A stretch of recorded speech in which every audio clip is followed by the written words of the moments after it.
Le détachement est l'arme ultime. Pas une arme que tu brandis contre les autres. Une arme que tu retournes contre tes propres chaînes. Celle que tu as forgée toi-même sans t'en rendre compte. Chaque attachement est un fil. Chaque désir de contrôle est un nœud. Chaque peur de perdre est un lien qui te tire vers le bas. Regarde-toi. Tu t'agites. Tu luttes. Tu t'accroches. À des choses, à des gens, à des idées, à des résultats. Tu crois que cette agitation est de la vie. Que cette lutte est de la force. Tout est tramps. C'est du bruit. Du bruit qui couvre le silence où réside le vrai pouvoir. Le détachement n'est pas une fuite. C'est un mouvement vers l'intérieur. Vers ton centre. Ce point immobile autour duquel tout tourne. Ce point que tu as oublié d'habiter. Le monde moderne a fait de l'attachement une religion. Aime ton travail à en mourir. Sois passionné au point de t'oublier. Engage-toi corps et âme. Ce sont des mantras d'esclaves. Des chants pour ceux qui doivent se convaincre que leur cage est un trône. Le véritable pouvoir ne vient pas de ce à quoi tu tiens. Il vient de ta capacité à tout lâcher. Instantainment. Sans hésitation. Quand la situation l'exige. Pense au samouraï. Son sabre n'est pas une extension de sa main. C'est un outil. Il le manie avec une précision mortelle, mais il peut le jeter s'il doit se battre à main nue. Il n'est pas attaché à l'outil. Il est attaché à la victoire, à la survie. Ton attachement à tes outils, ton emploi, tes compétences, ton réseau, te rend faible. Tu deviens celui qui protège ce qu'il a, au lieu de celui qui crée ce qu'il veut. Le détachement te redonne cette agilité primitive. La capacité de pivoter. De terreinventer. De laisser mourir ce qui doit mourir pour que quelque chose de nouveau naisse. La première pratique est physique. Ton espace. Regarde autour de toi. Chaque objet que tu possèdes possède un peu de ton attention. Il réclame un peu de ton énergie pour être nettoyé, rangé, réparé, remplacé. Il t'ancre dans une version passée de toi. J'ai acheté ça quand? On m'a offert ça pour. Cet attachement sentimental au passé est un poison pour ton futur. Commence par là. Fais le vide. Donne. Vens. Jette. Pas comme un ascète qui se punit. Comme un chirurgien qui enlève ce qui est mort pour que le vivant puisse respirer. Ton environnement devient le reflet de ton esprit. Clair. Minimal. Intentional. Chaque surface dégagée est un espace pour de nouvelles idées. Chaque objet qui part est un poids en moins sur tes épaules. Tu apprends à distinguer entre ce qui te sert et ce que tu sers. La plupart des gens servent leur possession. Leur maison trop grande. Leur voiture trop chère. Leur garde-robe trop plein. Ils travaillent pour entretenir des choses qui devraient les libérer. C'est l'ironie ultime. Le détachement matériel brise ce cycle. Il te fait demander « De quoi ai-je vraiment besoin ?» Pas pour survivre, pour prospérer, pour créer, pour être libre. La réponse est toujours plus petite que ce que tu crois. Ensuite, détache-toi des identités. Tu n'es pas ton titre. Tu n'es pas ton diplôme. Tu n'es pas ta réputation. Tu n'es pas ce que les autres disent de toi. Ce sont des costumes, des rôles que tu joues sur la scène sociale. Utiles, parfois, mais dangereux quand tu crois qu'ils sont toi.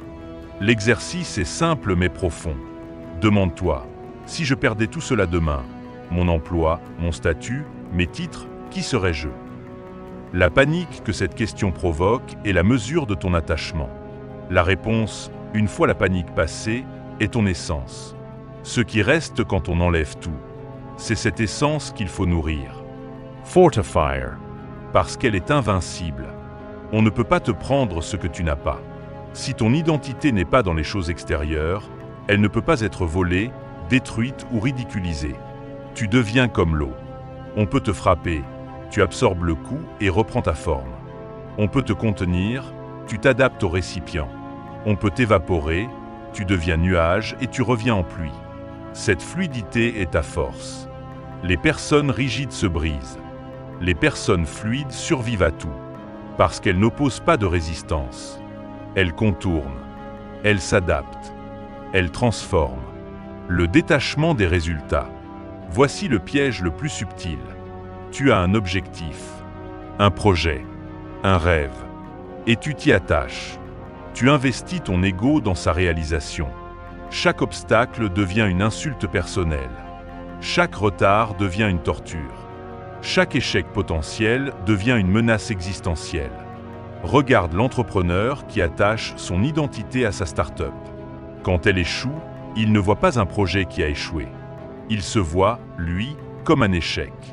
Son monde s'écroule, parce qu'il avait fait de son projet son pilier identitaire. Le stratège, lui, a une vision différente. Il a des objectifs, oui, mais il est détaché des résultats spécifiques. Il joue aux échecs. Il avance son pion. Si l'adversaire le prend, il ne pleure pas le pion. Il analyse la nouvelle position. Il trouve un autre mouvement. Son identité n'est pas dans le pion. Elle est dans sa capacité à jouer, à s'adapter, à penser plusieurs coups à l'avance. Les résultats, gagner ou perdre une partie, sont des données, des retours d'informations, pas des jugements sur sa valeur. Applique cela à ta vie. Tu postules à un emploi, donne le meilleur de toi à l'entretien. Puis détache-toi du résultat, parce que le résultat dépend de facteurs hors de ton contrôle. Un candidat interne, un budget gelé, un responsable qui a passé une mauvaise nuit. Ton pouvoir est dans l'action, pas dans le résultat. Agis avec excellence, puis passe à autre chose. Le détachement n'est pas du désintérêt, c'est du désintéressement. Tu fais bien parce que c'est ta nature, pas parce que tu espères une récompense. Cette posture change tout. Elle élimine la peur de l'échec, parce que l'échec n'est plus une condamnation. C'est une information. Cette voie est fermée. Trouve une autre voie. Elle élimine aussi la frustration, parce que tu n'attends plus rien des autres. Tu fais ce que tu dois faire. Point. Le reste n'est pas ton problème. Le détachement émotionnel. Attention. Je ne parle pas de devenir une pierre, de ne rien ressentir. Ce serait pire que l'attachement. Je parle de ne pas être possédé par tes émotions. Une émotion arrive. La colère. La peur. La jalousie. La honte. L'attachement, c'est de dire « je suis en colère ». Tu deviens la colère. Elle te contrôle. Tu agis sous son emprise. Tu dis des choses que tu regrettes. Tu prends des décisions stupides.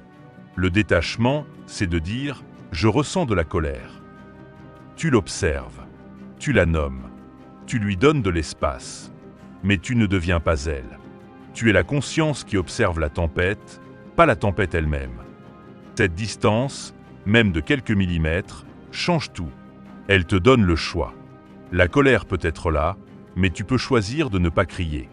La peur peut être là, mais tu peux choisir d'avancer quand même. Comment créer cette distance? Par la pratique de la pause. Entre le stimulus et la réponse, il y a un espace. Dans cet espace réside ta liberté. Quand une émotion forte monte, arrête tout.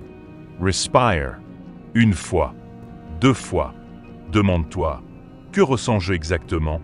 Où dans mon corps est-ce que je le ressens? Cette simple question te sort de la fusion avec l'émotion. Tu deviens l'observateur. Et l'observateur n'est jamais touché par ce qu'il observe. Le détachement relationnel, c'est le plus difficile, parce que nous sommes câblés pour l'attachement. C'est biologique. Les bébés s'attachent pour survivre. Mais à l'âge adulte, cet attachement primitif devient souvent une prison. S'aimer sans se posséder, se connecter sans se fusionner, donner sans attendre. Voilà le détachement relationnel. Tu aimes quelqu'un? Bien. Mais cet amour doit être comme la lumière du soleil. Il brille sans exiger que la fleur pousse vers lui. Il réchauffe sans exiger de gratitude. Quand ton amour devient possessif, il devient toxique. Pour toi et pour l'autre. Tu dois être comme ceci. Tu dois me donner cela. Tu ne dois pas me quitter. Ces exigences sont des chaînes. Le détachement, c'est aimer la liberté de l'autre autant que la tienne. C'est dire « je t'aime et je te libère d'être ce que j'attends de toi ». Cela ne signifie pas accepter n'importe quel comportement. Les limites sont nécessaires, mais elles sont posées pour toi, pas pour contrôler l'autre. Je ne reste pas dans une relation où on me crie dessus. C'est une limite. Tu ne dois jamais me crier dessus. C'est une tentative de contrôle. La différence est subtile mais capitale. L'une protège ton intégrité, l'autre emprisonne l'autre. Dans les relations, le détachement crée un espace de respiration. Les gens se sentent libres près de toi. Ils n'ont pas à porter le poids de tes attentes. Paradoxalement, cela les rend plus présents, plus fidèles, plus authentiques. Parce qu'ils sont là par choix, non par obligation. Et un choix renouvelé chaque jour est plus fort qu'une chaîne forgée par la peur. Le détachement du temps. Nous vivons dans la tyrannie de l'urgence. Tout doit être fait maintenant. Répondu maintenant. Décidé maintenant. Cet attachement à l'immédiateté est une faiblesse stratégique. Il te fait prendre des décisions sous pression. Il te fait réagir au lieu de réfléchir. Il te fait confondre vitesse et direction. Le pouvoir est souvent dans l'attente, dans la patience, dans la capacité à laisser mûrir les situations, à laisser les autres se précipiter, faire des erreurs, s'épuiser, pendant que tu observes et prépares ton mouvement. La pratique introduit des délais systématiques. On te demande une décision urgente. Je dois consulter mon calendrier. Je te donne ma réponse demain à 10 heures. On te presse de répondre à un courriel chargé d'émotions. Attends 24 heures. Laisse les émotions retomber. Laisse la clarté émerger. Ces délais ne sont pas de la procrastination. Ce sont des espaces de souveraineté. Ils te rappellent que tu contrôles ton temps, que tu n'es pas un serveur qui répond à toutes les requêtes dans l'ordre où elles arrivent. Ton temps est ta ressource la plus précieuse. Le détachement te permet de l'allouer stratégiquement, pas réactivement. Le détachement des opinions. Les tiennes et celles des autres. Tu as des opinions. Bien. Mais es-tu attaché à elles? Est-ce que ton ego est investi dans le fait d'avoir raison? Si oui, tu es vulnérable. Parce qu'on peut te provoquer, te faire sortir de tes gonds, te faire prendre des décisions stupides, juste en attaquant tes opinions. Le détachement, c'est considérer ces opinions comme des hypothèses temporaires. Des cartes qui te servent à naviguer dans le monde. Si tu trouves une meilleure carte, tu jettes l'ancienne. Sans regret, sans honte. Cela demande d'une humilité intellectuelle radicale. La volonté de dire « je me suis trompé », sans que ce soit une blessure narcissique. Cela te rend aussi imperméable aux opinions des autres. Les critiques ne te touchent plus au cœur de ton identité. Les éloges ne te grisent plus. Tu deviens stable. Center. Parce que ton estime ne vient plus de l'extérieur. Elle vient de l'alignement avec tes propres principes, de l'excellence de tes actions, de l'intégrité de ta parole. Le détachement comme art martial social. Imagine chaque interaction sociale comme un duel. L'autre essaie de te pousser, De te provoquer. de te faire réagir. L'attaché réagit. Il se met en colère. Il se défend. Il essaie de prouver qu'il a raison. Il gaspille son énergie. Le détaché esquive. Il laisse passer le coup. Il observe l'équilibre de l'autre se rompre parce qu'il a frappé le vide. Puis, quand l'autre est déséquilibré, il agit. Avec précision. Comment.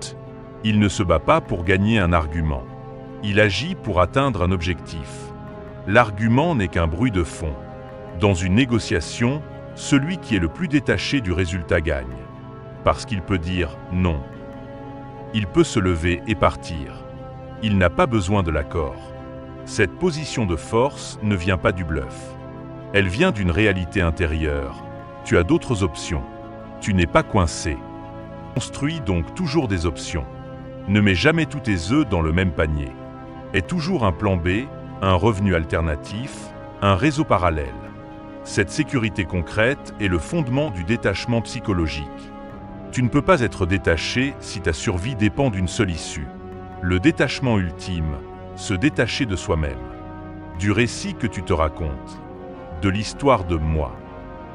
De la petite voix qui commente tout, qui juge tout, qui s'inquiète, qui planifie, qui regrette. Ce n'est pas de la dissociation. C'est la reconnaissance que tu n'es pas cette voix. Tu es la conscience qui l'écoute. Cette réalisation est la libération absolue. Les problèmes du moi, Ses peurs, ses désirs, ses insécurités cessent d'être tes problèmes. Ce sont les problèmes d'un personnage que tu observes. Tu peux agir dans le monde sans être alourdi par le bagage de ce personnage, sans être motivé par ses peurs, sans être limité par ses croyances. C'est l'état de flux. L'action pure. Sans ego. Le musicien qui disparaît dans la musique. Le sportif qui devient le mouvement. L'orateur qui devient le message. Dans cet état, tu es à ton plus puissant, parce que tu n'es plus encombré par toi-même. Tu es un canal. Une force qui agit à travers toi. Comment approcher cela? Par la méditation, pas nécessairement assis en lotus. Par la méditation en action. Quand tu fais une tâche, sois y complètement. Lave la vaisselle. Mais sois complètement dans l'action de laver la vaisselle. Sens l'eau, le savon, la texture des assiettes. Quand ta pensée s'échappe, ramène-la doucement à la sensation. Cette pratique entraîne ton esprit à être présent, à ne pas s'échapper dans le passé ou le futur, à ne pas s'identifier au commentaire mental. Peu à peu, tu découvres qu'il y a un espace entre toi et tes pensées. Dans cet espace, il y a une paix immense, une liberté totale. C'est de là que vient la vraie créativité. La vraie intuition. Les idées qui changent tout, parce que tu n'es plus limité par la pensée logique, linéaire, du moi. Tu as accès à quelque chose de plus vaste. Le détachement comme système immunitaire psychologique. Imagine que chaque déception, chaque critique, chaque échec est un virus. L'attaché n'a pas de défense. Le virus entre, l'infecte, le fait souffrir pendant des jours, des semaines. Le détaché a un système immunitaire fort. Le virus arrive. Le système l'identifie. Ah, c'est une critique. Il la traite comme une information. Il en extrait ce qui est utile, peut-être un grain de vérité, et rejette le reste, l'émotion toxique. Le virus est neutralisé en quelques minutes. Il n'y a pas d'infection, pas de souffrance prolongée. Ce système immunitaire se construit par la pratique des couches précédentes. En ne s'identifiant pas aux choses, aux rôles, aux résultats, aux émotions, tu deviens imperméable aux attaques qui visent ces choses. On ne peut pas te blesser en critiquant ton travail si ton identité n'est pas dans ton travail. On ne peut pas te manipuler par la peur si tu n'es pas attaché à ce que tu pourrais perdre. Tu deviens invulnérable, non parce que tu es dur, mais parce que tu es vide là où les coups sont censés atterrir. Le piège du faux détachement. Méfie-toi. Beaucoup confondent détachement et désengagement. Indifference. Cynism. C'est l'inverse du vrai détachement. Le vrai détachement est un engagement total, mais sans attachement au résultat. C'est donner tout, mais ne pas s'attendre à recevoir. C'est aimer profondément, mais ne pas exiger d'être aimé en retour. Le faux détachement est une fuite. Une peur de souffrir, alors on ne s'engage pas. On ne donne pas. On n'aime pas. C'est une vie appauvrie. Une vie de peur déguisée en sagesse. Comment faire la différence ? Le vrai détachement vient d'un sentiment d'abondance intérieure. Tu donnes parce que tu as trop, pas parce que tu attends quelque chose. Le faux détachement vient d'une pauvreté intérieure. Tu retiens parce que tu as peur de manquer. Le vrai détachement est léger, joyeux. Le faux détachement est lourd, amer. L'intégration pratique, le rituel du lâcher-prise quotidien. Chaque soir, avant de dormir, prends 5 minutes. Assieds-toi. Respire. Et lâche prise, mentalement, sur 3 choses. Premièrement, un résultat que tu attendais aujourd'hui et qui ne s'est pas produit. Deuxièmement, une interaction qui t'a déplu. Troisièmement, un souci pour demain. Visualise ces 3 choses comme des objets que tu tiens dans tes mains. Puis ouvre tes mains. Laisse-les tomber. Dis-toi, ce n'est plus mon fardeau. Ce n'est pas du déni. C'est un choix conscient de ne pas porter dans la nuit le poids du jour passé et la peur du jour à venir. Tu dormiras mieux. Tu te réveilleras plus léger, plus disponible pour le nouveau jour. Le détachement et la mort. La mort est le maître ultime du détachement. Elle nous rappelle que tout est temporaire, que nous ne possédons rien, que nous sommes de passage. Embrasser cette vérité, loin d'être morbide, est extrêmement vivifiant. Ça met tout en perspective. Ce conflit qui te semble si important, dans 100 ans, personne ne s'en souviendra. Cette humiliation qui te ronge, elle sera oubliée, même par toi. Cette perspective ne minimise pas ta vie. Elle la libère. Elle te permet de jouer le jeu avec intensité, mais sans prendre le jeu trop au sérieux. Tu peux risquer plus, parce que tu sais que même si tu perds, ce n'est qu'un jeu. Tu peux aimer plus profondément, parce que tu sais que rien n'est permanent, alors autant aimer pleinement maintenant. Le détachement n'est pas une fin, c'est un commencement. Le commencement d'une vie vécue en pleine conscience, en pleine liberté, en plein pouvoir. Tu n'es plus le jouet des circonstances. Tu n'es plus l'esclave de tes désirs. Tu n'es plus le prisonnier de tes peurs. Tú es libre. Libre de choisir, libre d'agir, libre d'être. Cette liberté est la plus grande puissance qui soit, parce que personne ne peut te la prendre, parce qu'elle vient de l'intérieur. Et ça commence par un simple choix. Le choix de lâcher ce qui t'alourdit. Le choix de regarder tes attachements en face et de dire « je n'ai plus besoin de ça ». Fais-le aujourd'hui, pour une petite chose, pour un petit attachement, et sens la légèreté qui revient, sens l'espace qui s'ouvre. C'est le premier pas, le plus important. Le reste est une pratique, une discipline, une voie, mais une voie qui mène à la seule chose qui vaille vraiment, ta liberté intérieure, ton pouvoir ultime. La prochaine étape, apprendre à transformer cette liberté en influence, En impact. en un pouvoir qui ne corrompt pas parce qu'il n'a rien à prouver. Pour ça, il faut aller plus loin.